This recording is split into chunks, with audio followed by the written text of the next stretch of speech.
Alors, bonjour tout le monde. Aujourd'hui, on est en compagnie de Julien Teste-Arnois, qui est expert en cybersécurité, spécialiste en réseaux sociaux. Qu'est-ce que ça veut dire, ça, un spécialiste en réseaux sociaux? Salut Simon, tout d'abord, merci pour l'invitation, super apprécié. En fait, un spécialiste en sécurisation des réseaux sociaux, ça se concentre sur les plateformes de réseaux sociaux, donc Facebook, Instagram, TikTok, etc. Et en fait, c'est que beaucoup d'entreprises ou de solopreneurs utilisent les réseaux sociaux de manière professionnelle. Et j'ai vu que c'était un créneau qui était moins couvert au Québec ou même pas mal dans le monde au niveau de la cybersécurité, parce que souvent on pense que c'est pas vraiment de l'informatique, alors qu'en fait, c'est des actifs importants qui servent beaucoup aux compagnies que ce soit pour faire de la publicité ou pour avoir une présence sur le web. Puis j'ai lu beaucoup d'articles puis de nouvelles qui disaient que les cyberattaques étaient en augmentation au niveau des réseaux sociaux. Récemment, en 2022, il y a eu justement l'organisme basé aux États-Unis, qui est l'Identity Theft Resource Center, qui disait qu'il y avait une augmentation de 1000% des cyberattaques visant spécifiquement les réseaux sociaux. Donc, je me suis dit, bon, il y a peut-être quelque chose à faire avec ça. Fait que voilà, puis je me suis dit, comme je suis spécialisé en cybersécurité, autant prendre un créneau très précis qui est les réseaux sociaux et essayer d'aider les compagnies à identifier les vulnérabilités qu'ils ont, puis les aider par la suite à corriger ces vulnérabilités pour être sûr qu'ils soient bien sécuritaires au niveau de leur actif sur les réseaux sociaux. Parfait. Tu me parles, Julien, justement de dangers, d'attaques, etc. Peux-tu me dire exactement qu'est-ce qu'ils font les pirates lorsqu'ils prennent possession d'un compte? C'est quoi le danger qu'on s'expose comme entrepreneur à ne pas sécuriser notre compte de réseaux sociaux?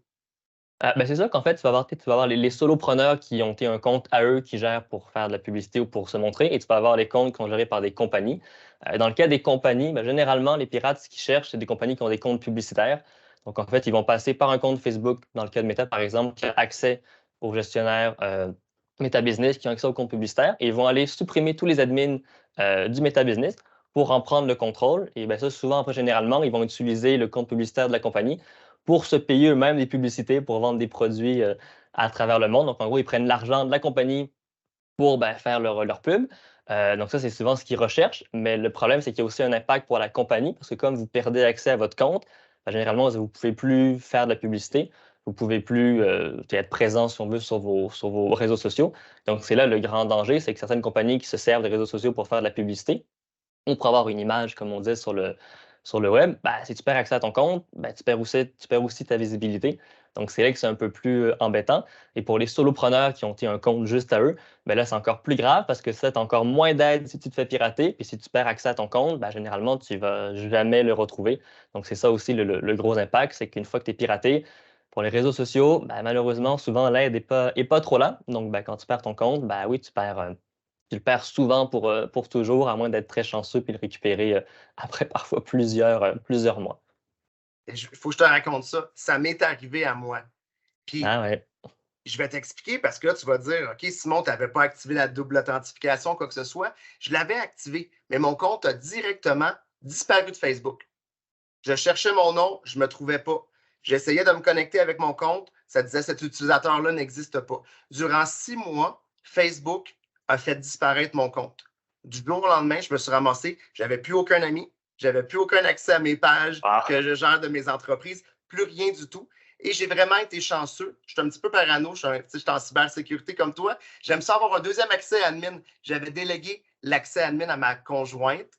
Elle m'a sauvé. Elle a pu, dans le fond, me redonner accès via un deuxième Simon Robert que j'ai créé sur Facebook, où est-ce que j'ai pu reprendre possession de mes pages entreprises et pouvoir faire de la gestion. Fait qu'il y a même un impact concernant, là, justement, des fois qu'on ne se fait même pas pirater, qu'on peut perdre complètement accès. Puis ça, j'aimerais ça que tu m'en parles. Peux-tu me parler d'un des plus gros dossiers que tu as travaillé, soit que le client, justement, il y avait beaucoup de jobs à faire ou un gros impact qu'il y a eu par rapport à la sécurité? Oui, moi, en fait, j'ai eu un client qui a eu un peu le même que toi. Le problème, c'est que lui, il n'avait pas de deuxième admin sur ses plateformes de gestion. Donc, lui, comme il a perdu accès à son compte Facebook, en effet, il ne s'est pas fait pirater, il a juste perdu accès, un peu comme toi, tu vois. Sauf que lui, justement, contrairement à toi, il n'avait pas d'un deuxième admin sur son bêta business. Donc là, impossible de déléguer quelqu'un d'autre. Donc là, il est plus capable de gérer sa page entreprise. Il ne peut plus ajouter des employés qui auraient besoin d'avoir accès à sa page. Et là, ça fait plusieurs semaines, voire presque bientôt un mois, qu'on est incapable de récupérer l'accès à son compte. Et donc, oui, là, en ce moment, il se ramasse avec une page Facebook qui est là, mais il n'a plus aucun accès dessus. Et donc ça, ben, malheureusement, s'il ne retrouve pas accès à son compte, ben, il va se retrouver avec une page qui n'aura plus jamais d'administrateur. Puis ben, à un certain point, tu ne pourras plus diffuser de la publicité. Bref, ça peut aller très loin. Donc c'est pour ça que moi, je conseille toujours dans les réseaux sociaux d'avoir au moins 2 admins. Par contre, disons de s'assurer qu'ils soient très bien sécurisés. Mais voilà, parce que sur les réseaux sociaux, quand tu perds accès à ton compte, ben, ça se peut que ce soit très compliqué de le retrouver. Donc, un deuxième admin, c'est absolument la chose la plus importante. Puis tu vois, à l'inverse, j'ai aussi des clients que j'ai eu qui, eux, se sont pas fait pirater. Ben, par exemple, ben, ils avaient 9 personnes qui avaient accès au Meta Business. Ben, les 9 étaient admins. Ça, c'est aussi la pire Oui, erreur à faire. Parce que là, ben, ça donne 9 portes d'entrée différentes. Il suffit qu'il y en ait une ou un qui se fasse avoir pour que là, le fraudeur puisse, comme on disait, enlever tout le monde qui est admin et prendre le contrôle de ta page. Donc oui, c'est sûr que de bien gérer ses accès sur les réseaux sociaux, mais de manière générale en cybersécurité, mais surtout sur les réseaux sociaux, c'est primordial parce que oui, c'est ça qui te permet de conserver une certaine sécurité. Et si tu te fais pirater, ben, les dommages peuvent être assez conséquents, comme tu le donnais très bien en exemple. excellent. Avant qu'on se quitte, qu'est-ce que tu aurais à donner comme conseil de sécurité aux clients? Qu'est-ce que, dans le fond, on devrait faire dès maintenant pour être sûr, justement, de ne pas se faire pirater, là, ou du moins de réduire les risques? Ben, c'est sûr qu'activer le double facteur d'authentification, ça, on le redit, puis on va le redire, mais c'est la chose la plus importante à faire. Sur les réseaux sociaux, généralement, c'est ce qui permet à un piratage d'échouer, c'est d'avoir le double facteur d'authentification. Ça, c'est primordial. Pour tout ce qui est plus entreprise, ben, c'est évidemment de limiter le nombre d'administrateurs, de déléguer des accès selon les tâches des employés. Ça peut aussi grandement aider. Comme ça, ben, tu limites les portes d'entrée pour des possibles fraudeurs. Fait que ça, c'est absolument important à faire. Et pour les compagnies qui font affaire avec des agences marketing, bien évidemment, c'est de bien sécuriser les accès qu'ils donnent aux agences et bien évidemment de ne pas donner des accès admin aux agences parce qu'encore une fois, ça ouvre aussi la porte euh, à des fraudeurs. Donc oui, c'est vraiment la base, ça, c'est limiter le nombre d'admins, sécuriser ses comptes le plus possible. Puis juste en faisant ça, ça est déjà un pas dans la bonne direction si on veut pour bien gérer ses réseaux sociaux puis être le plus sécuritaire possible.